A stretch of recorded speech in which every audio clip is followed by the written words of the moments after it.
Hey everyone, Canadian Renegade here. So this is part 2 of our video updates on our home build. So as you can see, quite a bit has happened since the last video. I think if I remember correctly, that our foundation guy was just framing up the footings for the foundation, and now everything is pretty much poured. So it's been about 6 days since the last video. One thing you might notice is the foundation sticks out of the ground quite a bit, and that is by design, although it's a little exaggerated right now. So our basement windows are basically above grade, so there won't be any window wells. But if you look over here, you can also see our piles off to the right. I'll talk about those in a second. The back corner there, straight ahead, that is basically the high point of the dig. So there's about 3 feet, 3.5 feet of foundation sticking out of the ground there. And then the rest was, they basically went straight down and then level from there. So the front here is probably a foot and a half lower than that. So hopefully when we backfill, there'll be enough fill that we can bring up the final grade, because we probably need to bring up the final grade to a few inches below that window. So we probably need to bring it up almost 2 feet. So hoping there's going to be enough extra material there. If not, then we might have to scrape some dirt from somewhere else to bring it up, because I definitely don't want too much foundation sticking out of the ground. But yeah, it's all by design, and there is going to be insulation on the outside of the foundation as well. So, and of course the inside will be framed out too, so it's not going to be an energy drain or anything like that. But let's go have a quick look here. So one of the things the excavator did do that's pretty cool is he put in some stairs.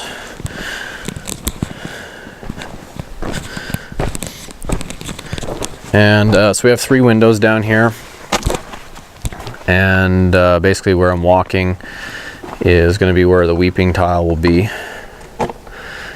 And basically it'll just be like a crushed, or not a crushed, but like a fairly coarse gravel down here to allow any water to drain over to where the drain is, and then into the sump pump. So that's the idea. If we look through the window here, get a little bit better idea of what our basement looks like. So basically we have three footings down there for teleposts. There's going to be a beam that runs across the center of the basement, and the beam runs, it's slightly off center. I think it's pushed 2 feet towards the back. So basically this side that I'm looking at right now will be a little bit wider than that side. So we'll basically, this will be you call it like a recreation room or a family room sort of thing down here. So it'll be a little bit wider and bigger, and then there'll be room for mechanical. The corner I'm looking at right there will be cold storage. We'll have a cold storage room in that corner, and then there's also room to the left. You can't really see it from this angle, but there'll be room for a bedroom there if we want as well.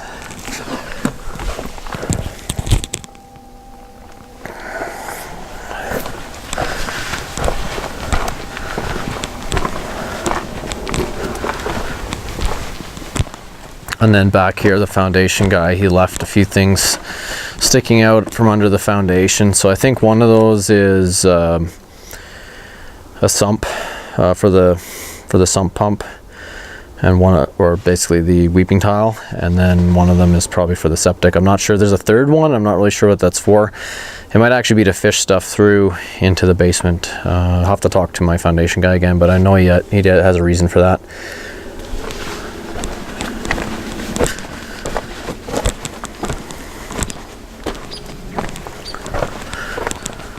But yeah, it's definitely nice to finally have some progress here.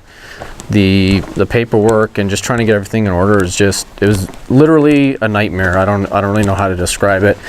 I think they intentionally make it extremely difficult.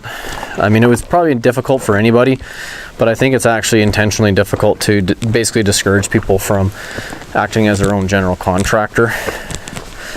I'm pretty sure that's by design. So kind of sucks.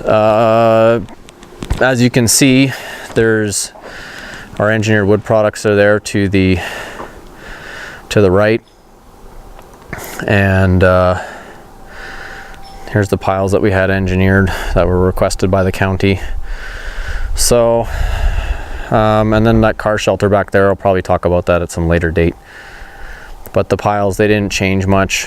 There was basically, I think the engineer made them 1 foot deeper, but took out 2 pieces of rebar. So the first ones were, I think they were 14 feet deep, 12 inches wide, and 4 pieces of rebar.